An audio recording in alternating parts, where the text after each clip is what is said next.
Social মিডিয়ার কারণে বহু খবর বেরিয়ে আসে, আর এটাই বিশ্বের কাছে এটা একটা সুযোগ হয়ে গেছে যে বাংলাদেশের পলিটিক্সে যারা বলেছিল আমেরিকা এসেও কিছু করতে পারবে না, আমেরিকা এবার ওখানে একেবারে, আপনাকে আমি বলে রাখলাম, আপনি দেখে রাখবেন, ওরা খুব অল্প সময়ের মধ্যে ঢুকবে এবং যারা আছে কুচকে ছেলে পেলেদের সরানো হবে। তার একটা প্রধান কারণটা হচ্ছে নেক্সট একটা জেনারেশনকে ওরা ইন্ট্রোডিউস করবে যারা অ্যাবাভ 45, আমি আপনাকে বলছি। আর এদের আস্তে আস্তে ফুয়াদকে দিয়ে একটা হিন্ট দিল যে ভাই তোমরা এখন শান্ত থাকো, কারণ ওদের দুজনের মধ্যে, সার্জিস এবং হাসনাদের মধ্যে বক্তব্যের পার্থক্য, এইসব ঘটনাগুলো প্রমাণ করছে যে এদেরকে আস্তে আস্তে স্ক্যাটার্ড করছে। কিন্তু যিনি রয়েছেন আমাদের সঙ্গে উত্তরবঙ্গ থেকে, বাংলার রাজনীতিতে অত্যন্ত পরিচিত মুখ, সবচেয়ে বড় পরিচয়, এক সময় তার বাবা অত্যন্ত বড়, তার বাড়ি থেকে একটা মুক্তিযুদ্ধের একটা বড় রকম ঘাঁটি ছিল। দীপ্তিমান সেনগুপ্ত আমাদের সঙ্গে রয়েছেন, যিনি প্রতি মুহূর্তে বাংলাদেশে বিভিন্ন ইউটিউবারদের সাথে প্রতি মুহূর্তে সাক্ষাৎকার তার চলছে অবিরত। এবং আমি দীপ্তিমান সেনগুপ্তের কাছ থেকে জানতে চাইব যে যেটুকুনি আপনি খুব অ্যাক্টিভলি রয়েছেন, আগের মুক্তিযুদ্ধ সে যে একটা অভিজ্ঞতা যেহেতু রয়েছে আপনার পরিবারের, সেখান থেকে দাঁড়িয়ে বাংলাদেশে তো আপামর মানুষ যে পরিস্থিতি, মব জাস্টিস বা যে জায়গায় গিয়ে দাঁড়িয়েছে, সত্যিকারের একটা তো আবারও একটা মুক্তিযুদ্ধের সেই স্পিরিটকে সামনে এগিয়ে নিয়ে যাওয়ার জন্য আমি কি বলতে পারি কাউন্টডাউন শুরু হয়ে গেছে? কাউন্টডাউন মানে খুব পরিষ্কার 26শে মার্চ বাংলাদেশের স্বাধীনতা দিবস, তার আগে সত্যিকারের যে স্বাধীনতা সেটা কি অপহৃত হয়েছে? সে অপহৃত স্বাধীনতার পুনরুদ্ধারের কাউন্টডাউন যদি শুরু হয়, তাহলে কি আমি কি ঠিক কয়নেজ করছি? দীপ্তিমান সেনগুপ্ত, আপনি একেবারেই ঠিক পথেই হাঁটছেন, একদম এর মধ্যে কোনো ভুল নেই। তবে মৌলিক বৈশিষ্ট্যগতভাবে 1971-এর সঙ্গে এবারের যে অংশটা শুরু হয়েছে এইটার মধ্যে একটু পার্থক্য আছে। এই পার্থক্যটা আপনাকে খুব পরিষ্কার করি। গতবার এখানে সবচেয়ে বড় ভূমিকাটা যেটা ছিল সেটা হচ্ছে এক পাশে পাকিস্তান ছিল, অপর পাশে ভারতবর্ষ ছিল, তারা দুজন ডাইরেক্ট জায়গায় ছিল। আর বিশ্বের বাজারে দুটো পোল ছিল, একটা রাশিয়ান পোল ছিল, একটা আমেরিকান পোল ছিল। তো এবার যেটা হয়েছে সেটা হচ্ছে মায়ানমারে যেহেতু একটা গন্ডগোল হয়ে গেছে রাখাইনের জায়গাটা কেন্দ্র করে, এবার এই পুরো জায়গাটাতে পোলের ডিফারেন্স হয়েছে। এখন চায়না একটা পোল আর ইউএসএ একটা পোল, আর সেই জন্য এবার কিন্তু একই দিকে যাচ্ছে, সমস্ত বিষয়টাই এক, শুধুমাত্র পোলগতভাবে টিমটা চেঞ্জ হয়েছে। মানে আইপিএল এ যেরকম একটা প্লেয়ার অন্য জায়গায় চলে যায়, এই রকম করে প্লেয়ারটা চেঞ্জ হয়ে গেছে। আমি আপনাকে বলছি বাংলাদেশে এই মুহূর্তে বলতে গতকালকেও ছিলেন, সেটা হচ্ছে ইউএস এর একজন সামরিক অধিকর্তা ছিলেন এবং তিনি বাংলাদেশ আর্মিকে বলেছেন যে আপনারা রোহিঙ্গা যে আরাকান আর্মি আছে তাদের সঙ্গে কথা বলে সিতুয়ে পোর্টকে আপনারা সংরক্ষিত করুন। একদম পরিষ্কার এই শব্দটা বলেছে। এই কথাটা বলার পেছনে কারণটা হচ্ছে যদি সেরকম প্রয়োজন হয়, বাংলাদেশ আর্মি তাদের যে ফোর্স ইউএনওতে আছে, তাদের একটা ভালো সংখ্যক ফোর্স জাতিসংঘে আছে, তো জাতিসংঘ থেকে ফোর্স যদি আনতে হয় তার একটা কারণ লাগে, পজিটিভ একটা কারণ লাগে। তো দেশের ঘটনা দেখিয়ে তো আর আনা যাবে না, তাতে আর্মিরা সেই ইসের থেকে সরে যেতে পারে, কি বলে ইউনাইটেড নেশনস আর্মি থেকে সরে যেতে পারে। সেই কারণে এই বিষয়টা যদি হয় তখন তারা একটা পজিটিভ কারণ দেখিয়ে, কারণ যেহেতু এখনো মায়ানমার মানে রাখাইন প্রদেশ কোনো স্বীকৃত রাষ্ট্র না, সেহেতু সে অপর একটি রাষ্ট্রের সঙ্গে যুদ্ধ বা এইরকম একটা পরিস্থিতির জন্য সে তার সৈন্যকে আনতে পারে। এটা হচ্ছে একটা অনুষঙ্গ তৈরি করা হচ্ছে, পারিপার্শ্বিকতা তৈরি করা হচ্ছে, বোঝা যাচ্ছে। দুই, আমি আপনাকে বলছি এইবার যে ঘটনাটা শুরু হয়েছে সেটা হচ্ছে বাংলাদেশের নিচের অংশ থেকে একটা সুনির্দিষ্ট এলাকা, যেটা চট্টগ্রামের, আমরা প্রথম দিন থেকে লক্ষ্য করেছি যে চট্টগ্রামের ওই এলাকাটাতে প্রচন্ড গন্ডগোল হয়েছে। এবার চট্টগ্রামের ওই এলাকায় গন্ডগোলের পরে নদীপথ দিয়ে যে অংশটা আছে, সেই নদীপথের অংশটাতে সম্পূর্ণ বাংলাদেশ নদীমাতৃক দেশ এবং সেই জায়গাটাতে ডমিনেন্স তৈরি করতে হবে। সেই তুলনাতে বাংলাদেশের কাছে নিজস্ব নৌবহরের সংখ্যা খুবই কম আছে, শুধু বর্ডার গার্ডস এর জন্য আছে। তো সেই ব্যাপারে প্রস্তুতির প্রয়োজন আছে। এটা গেল দ্বিতীয় পর্যায়ে। আর তৃতীয় পর্যায়ে যেটা যেটা সবচেয়ে আমার কাছে মনে হয়েছে ইন্টারেস্টিং পার্ট, সেটা হচ্ছে আপনি একটা এজ গ্রুপ দেখবেন। এজ গ্রুপটা একটু হাস্যকর, আপনার কাছে হয়তো মনে হবে অবাক করা।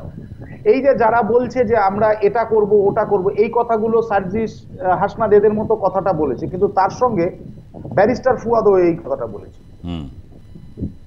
ব্যারিস্টার ফুয়াদ কিন্তু অলরেডি অ্যারেস্ট, যেটুকু আমার কাছে খবর আছে, তাকে অলরেডি ধরে রাখা হয় প্রচন্ড উত্তেজক বক্তব্য রাখার জন্য এবং যা প্রভোকেটিভ বক্তব্য এবি পার্টি, এই এবি পার্টি বা এই ধরনের ফ্রেঞ্চ পার্টিগুলো, এই ফ্রেঞ্চ পার্টিগুলো বাংলাদেশে কি এরা পাকিস্তান যে শক্তি বা বিভিন্ন মৌলবাদী শক্তিগুলোকে কি মানে শক্তি বা ন্যারেটিভ প্রদান করতে সহায়ক শক্তি হিসাবে কাজ করে গেছে? মানে এই ফুয়াদ, ব্যারিস্টার ফুয়াদ, জুনায়েদ সাকি, এরা এই সমস্ত বা এই ধরনের বিভিন্ন ধরনের তোলাবাজি, ট্রেড ইউনিয়ন রাজনীতির নামে হচ্ছে বিভিন্ন, কারণ কিছুদিন আগে অনন্ত জলিল তিনি তার বিরুদ্ধে বিস্ফোরক করেছে যে কারখানায় গিয়ে তারা হুমকি দিচ্ছে যে শ্রমিক মুভমেন্ট করিয়ে দেবো, টাকা দাও, এরকম মানে দেখছিলাম এগুলো সমাজ মাধ্যমেই। তো বিষয়টা কি মানে এই কারণেই একে কি সত্যি ন্যাপ করা শুরু করেছে? তাহলে কি সেনাবাহিনী গ্রেপ্তার করছে, ম্যাজিস্ট্রেসি পাওয়ার কি করে, মানে কি এটা খবরটা আছে? আমি আপনাকে একটা ছোট্ট উদাহরণ দিলে পরে বুঝে যাবেন। পশ্চিমবঙ্গে অনেক সময় নির্দল প্রার্থী দাঁড়ায়, সেই নির্দল প্রার্থীর যে কাউন্টিং হলের যে প্রত্যেকেই তো এক একটা টেবিল অনুসারে কাউন্টিং এজেন্ট পায়, সেই কাউন্টিং এজেন্ট গুলো বড় পার্টিগুলো নিয়ে নেয়, খুব ক্লিয়ার কথা।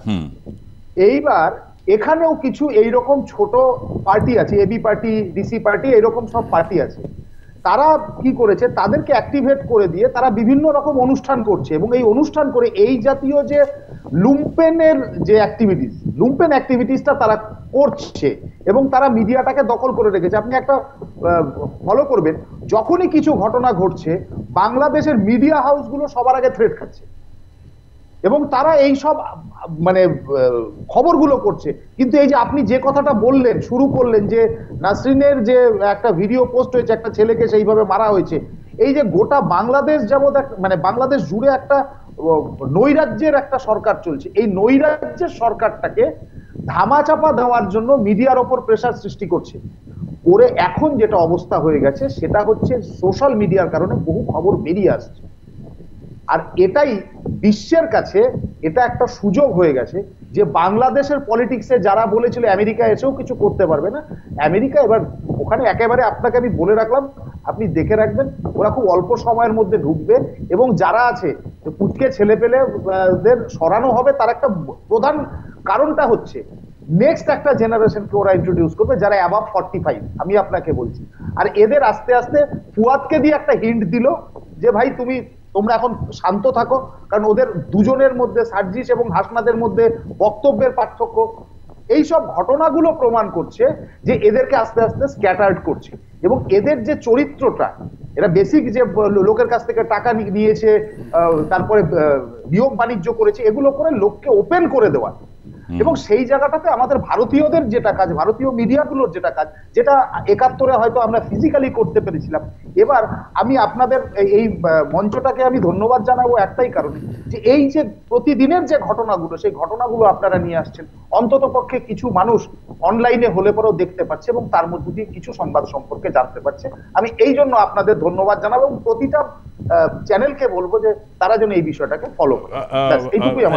নিঃসন্দেহে আপনি যে জায়গাটা খুব গুরুত্বপূর্ণ, অর্থাৎ আমেরিকান যে মানে ইন্টারফেয়ারেন্স যেটা, সেটা বাড়তে চলেছে। আরও অনেক কিছু জানার আছে, একটু এই বিষয়টা একটু সংক্ষেপে যদি বলেন যে আর্মির যে তৎপরতা এখন যে জায়গাটায় রয়েছে, এই আর্মির তৎপরতা, একটা তো আপনি স্ট্র্যাটেজিক্যাল জায়গা তো বোঝা গেল যে যা সারফেস করা হচ্ছে, যেটা বারবার বলতে চেয়েছি ভাই, আজকে সমাজ মাধ্যমের যুগে এই যে ঘটনাগুলো, এগুলো গোটা পৃথিবী দেখছে।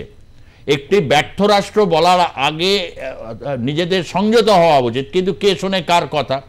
এমনিই তো রাজনীতিটা একটা বড় নিয়ন্ত্রক এখন জামাত শিবির এদের হাতে তো চলে মানে গেছে, এবং তারা ক্রমশ, কিন্তু লেটেস্ট সিচুয়েশনস কি যেটা শোনা যাচ্ছে যে আর্মির একদিকে তৎপর বিভিন্ন জায়গায় যে পজিশনিং নিয়ে রয়েছে, এবং উত্তরের দিকটা অর্থাৎ মানে একেবারে যেটা উত্তরবঙ্গ, মানে আমাদের পশ্চিমবঙ্গে যেরকম একটা উত্তরবঙ্গ, ওখানকার যে উত্তরবঙ্গ, সেখানে নাকি দ্রুত জমি হারাচ্ছে এবং বিরোধীরা যেরকম জে.এম. কাদের রংপুর বা বিভিন্ন জায়গায় তাদের বেশ একটা শক্তপোক্ত এবং জোরালো অবস্থান তারা মানে নিচ্ছে। এই জায়গাটা যে সংবাদগুলো পাওয়া যাচ্ছে, এসব ক্ষেত্রে আপনি হচ্ছেন যোগ্য ব্যক্তি, সেটা নিয়ে কি বলবেন একটু সংক্ষেপে?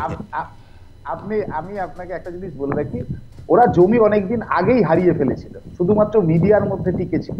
আমি আপনাকে খুব পরিষ্কার বলি, যেদিন থেকে 32 নম্বর ভেঙেছে সেদিন থেকে তাদের জমি হারানোর দিন শুরু হয়েছে, এবং সেটা এখন এই রকম জায়গায় গেছে লোকালি। এটা আমি ওদের ডোমেস্টিক যে কালচারটা সেইটাকে বলছি। এই যে প্রতি বছর পহেলা বৈশাখে, ওদের পহেলা বৈশাখটা কিন্তু 14ই এপ্রিল হয়, আমাদেরটা অনেক সময় 15 এপ্রিলও হতে পারে, কিন্তু ওদেরটা 14ই এপ্রিল হয়। 14ই এপ্রিলটা একটা, ওরা পহেলা বৈশাখে একটা শোভাযাত্রা বেরোয়। ওই ফারুকি বলে ওদের একজন আছে যিনি এই বিষয়টা দেখছেন, ঠিক আছে, তিনি বলেছিলেন যে এবার তিনি ভেবেছিলেন যে যেরকম করে সমস্ত রাষ্ট্রীয় প্রোগ্রামগুলোকে বন্ধ করে দিয়েছেন 71-এর যেগুলো, সেটা 7ই মার্চের তারিখটা হোক বা আপনার 16ই ডিসেম্বর হোক, এই জাতীয় যেগুলো, কিন্তু পহেলা বৈশাখটা তারা করবেন। আসলে লড়াইটা হয়ে গেছে যে জামাতের, বাংলাদেশে জামাতের কালচার থাকবে না বাঙালির কালচার থাকবে। কনফ্লিক্টটা কনসেন্ট্রেটেড হয়ে গেছে এই জায়গাটাতে, যে বাঙালির কালচার না জামাতের কালচার, এই জায়গাটাতে গন্ডগোল হয়ে গেছে। এবং এখান থেকেই মানে কি করছে, টার্ন করছে, ঘুরে আসছে বিষয়টা। উত্তরবঙ্গে একদম তারা পরিষ্কার, উত্তরবঙ্গে আর কোনো খারাপ খবর আপনাদের কানে যাবে না, এইটুকু আমি নিশ্চিন্ত দায়িত্ব নিয়ে বলছি।